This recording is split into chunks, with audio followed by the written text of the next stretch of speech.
Je me suis toujours demandé, en tant que bon critique cinématographique et aussi à mes heures perdues réalisateur,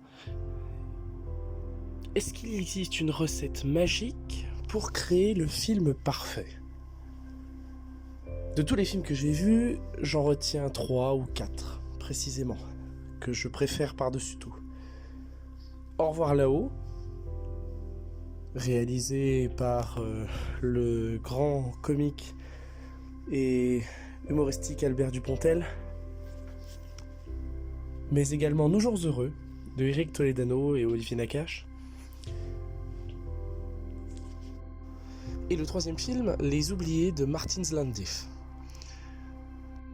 3 films complètement différents, parlant de 3 époques complètement différentes, avec un jeu d'acteurs complètement différent. Des réalisateurs qui ont un point de vue différent sur des idées différentes et qui les développent au travers de 3 caméras complètement différentes. Je me suis d'abord dit que donc du coup c'était les réalisateurs, pour leur talent, etc. Seulement Albert Dupontel n'a jamais réalisé des films aussi sérieux que Au revoir là-haut avant ça. De même concernant Olivier Nakache et Eric Toledano. Ils ont réalisé un paquet de films qui sont restés tous célèbres les uns plus que les autres. Je pense notamment à Nos Jours Heureux, à Intouchables, Hors Normes, mais également Le Sens de la Fête. Et malgré tout, ils arrivent toujours à faire un film puissant, fort. Ce n'est donc du coup pas le réalisateur qui fait le film parfait. Peut-être qu'alors c'est le jeu d'acteur. Cependant, on a affaire à un panel, à une quantité astronomique d'acteurs qui n'ont rien à voir les uns autant que les autres.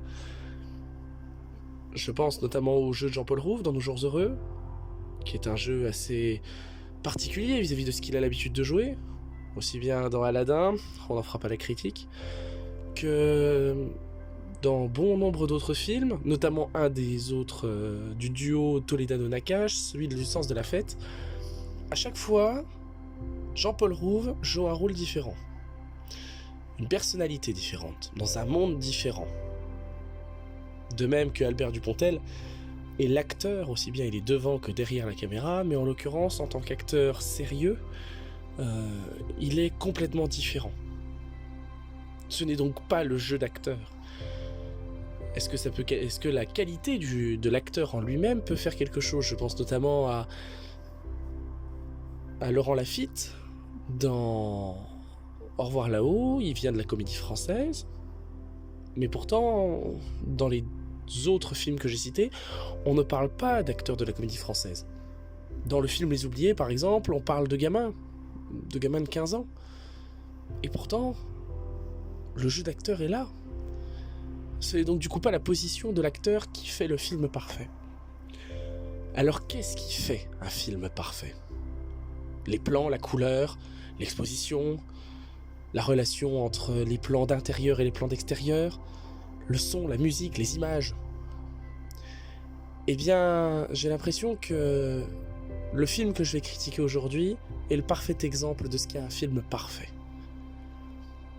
Parce que je me rends compte d'une chose, c'est que non, en effet, ce n'est pas le réalisateur, ce ne sont pas les acteurs, ce n'est pas la musique, ce n'est pas le son, ce n'est pas l'image qui font un film parfait. C'est un tout, harmonisé et harmonieux.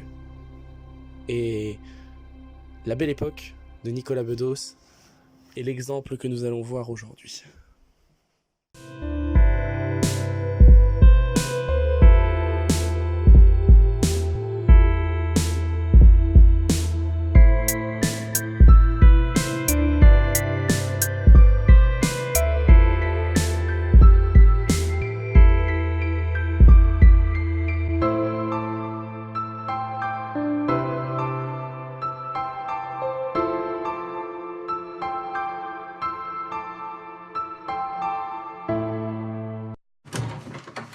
Tiens, ça s'appelle une chambre d'amis. Vu qu'on n'a plus d'amis, t'as qu'à dormir ici, si tant est qu'on soit amis.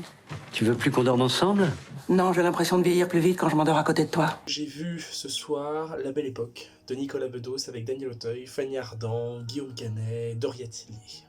Et, si vous avez bien entendu l'introduction, on va vraiment essayer de résoudre cette problématique de savoir comment réaliser le film parfait.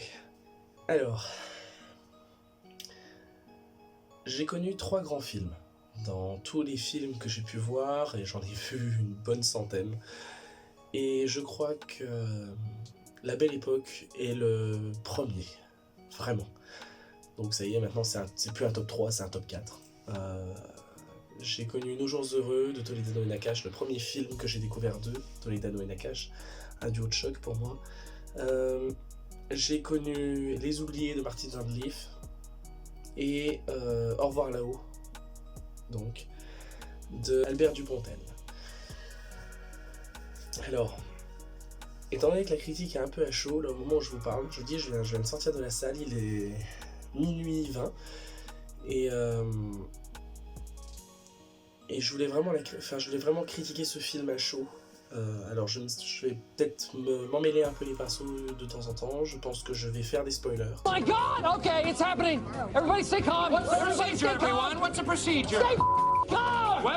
Mais je tenais vraiment à vous faire part de ma critique. Alors, de quoi parle La Belle Époque ? On nous raconte l'histoire de Victor, interprété par Daniel Auteuil, un septuagénaire qui en a marre de vivre avec sa femme. Il ne ressent quasiment plus rien pour elle, et elle ne ressent quasiment plus rien pour lui, sa femme étant interprétée par Fanny Ardant. Le couple n'a plus aucune notion d'amour pour l'un envers l'autre, et la seule manière de ressentir encore un peu de tension amoureuse entre eux, c'est de s'insulter et de se critiquer. Si vous deviez revivre une époque, vous choisiriez laquelle ? La préhistoire. J'ai couché encore avec ma femme. Victor va retrouver un ami d'enfance de son fils, interprété par Guillaume Canet, qui est aujourd'hui un jeune entrepreneur ambitieux qui a eu l'idée de créer une entreprise, une boîte, où l'idée est de recréer pour ses clients un lieu construit de toutes pièces, historique. Cher Monsieur Drummond, votre fils et moi serions très honorés de vous offrir la soirée de votre choix dans le cadre des Voyageurs du Temps. Et en l'occurrence, Victor va choisir de revivre une semaine de sa vie, celle du 16 mai 74, où il aurait rencontré le grand amour. Concernant l'époque, vous avez une idée ? Le 16 mai 74. Ce jour-là, j'ai rencontré une personne que j'aimais beaucoup. Je dirais que vous êtes né à Grenoble, non ? Et vous me connaissez très très très bien. Ah, si vous saviez. Viens, allez, viens, baisse un peu la lumière. Et vous ? Moi, je vous dois tout. Vous devez tout ? Tout. Le film est bourré de rebondissements. Il est bourré d'émotions, bourré de rires, bourré de larmes.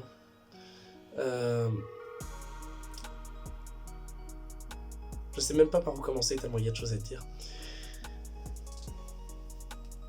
Ce film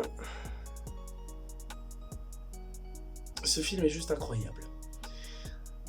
Or, outre le spectre qui soit passé au Festival de Cannes, qu'il ait fait partie de la section officielle, vraiment, c'est outre tous ces artifices. Déjà, il y a beaucoup de questions qu'on se pose avec ce film, à savoir, déjà, nous, à la fin du film, on se regarde et on se dit, mais moi, quelle époque je vivrais ? Bon, moi, en l'occurrence, ça ne compte pas, vu mon âge. Mais je suis persuadé que beaucoup d'autres personnes ont dû se poser la question. Ça, c'est le premier point. Et le deuxième point, c'est que ce film est juste incroyable, en fait. C'est subtil. Ça passe pas par quatre chemins. On plonge directement dans l'intrigue. On passe pas par quatre chemins, c'est direct, c'est franc. C'est un coup de maître. Alors, les acteurs. Très bonne performance de Daniel Auteuil, de Fanny Ardant, de Guillaume Canet, de Doria Tillier, une petite apparition de Pierre Arditi aussi, et aussi de Denis Podalides, qui ont tous offert autant qu'ils sont des très bonnes performances, mais je retiendrai juste les quatre protagonistes principaux, en l'occurrence Daniel Auteuil, Guillaume Canet, Fanny Ardant et Doria Tillier. Les quatre sont juste magistraux.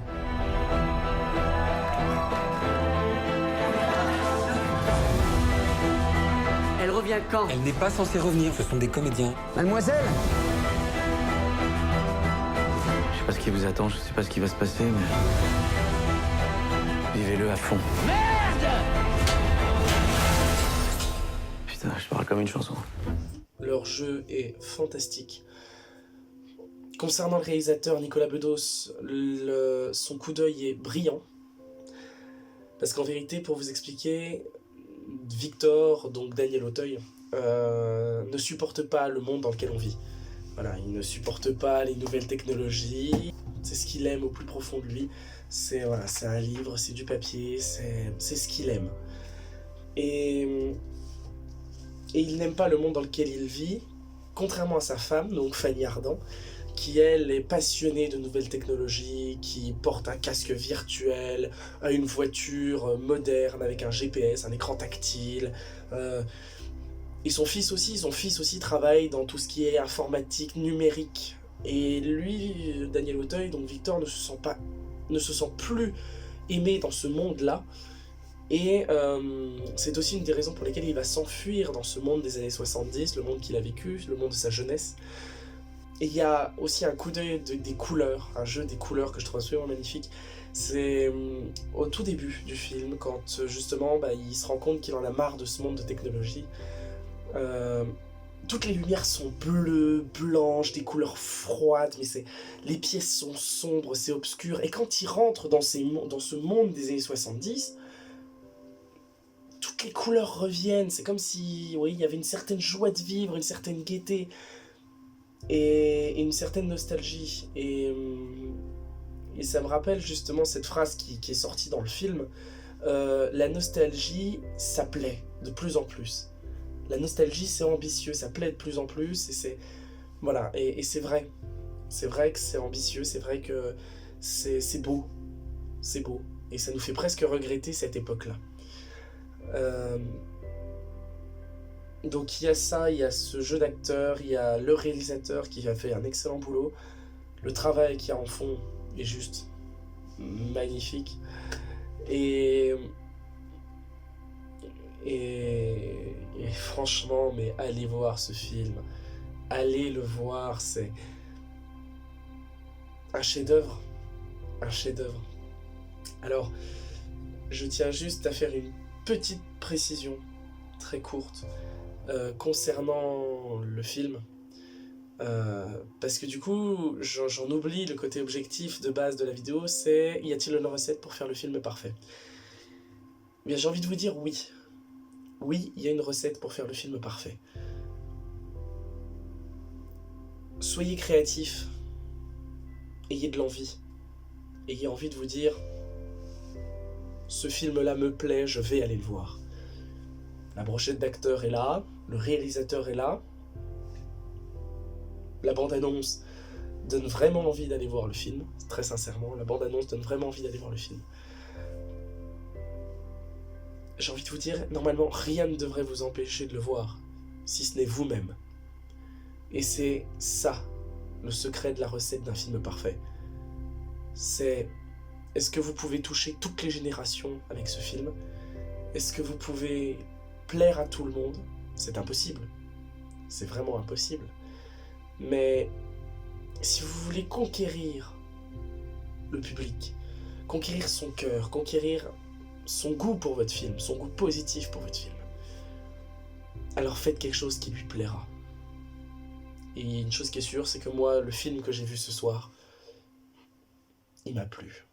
Un cinéma, Thierry Frébault a parlé, en parlant du film, il a parlé de cinéma d'auteur populaire. C'est une formule un peu oxymorique, mais que je trouve bonne, parce que c'est exactement ce qui m'habitait en épousant cette carrière. L'envie de réunir des genres très différents. Et ce film mérite un 20. Clairement. Il mérite un 20 sur 20 pour toutes les raisons que j'ai énoncées et pour le fait que je me suis fait ma propre opinion de ce film. Et que, comme je vous l'ai dit, pour réaliser un film parfait, eh bien, il suffit tout simplement qu'il vous plaise. Et alors le film sera parfait. Peut-être pas aux yeux du réalisateur, mais à vos yeux il le sera. Parce que vous le préférez, parce que vous l'aimez pour les acteurs, pour la caméra, pour l'angle, pour la musique, pour le son, pour tout. La lumière, les plans, tout ce qui justifie le fait que ça vous plaît, fera du film que vous voyez un film parfait. Un peu comme dans La Belle Époque. Il revit ce qui lui est arrivé 40 ans plus tôt et il a toujours les mêmes émotions, toujours les mêmes sentiments. Et ça lui fait du bien, ça le fait revivre. Alors, si dans 30 ans on me demande quel film je préfère, si ça n'a pas changé, et je pense que ça ne changera pas, je répondrai La Belle Époque de Nicolas Bedos. Et je le re-regarderai et je le revivrai avec toutes ses émotions.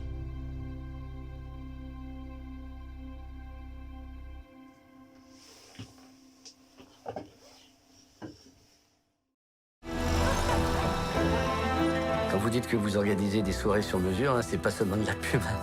Je sais que tout est faux, mais c'est pas désagréable.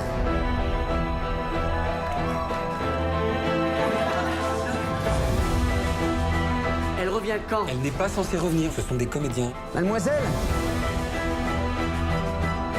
Je sais pas ce qui vous attend, je sais pas ce qui va se passer, mais... Vivez-le à fond. Merde! Putain, je parle comme une chanson.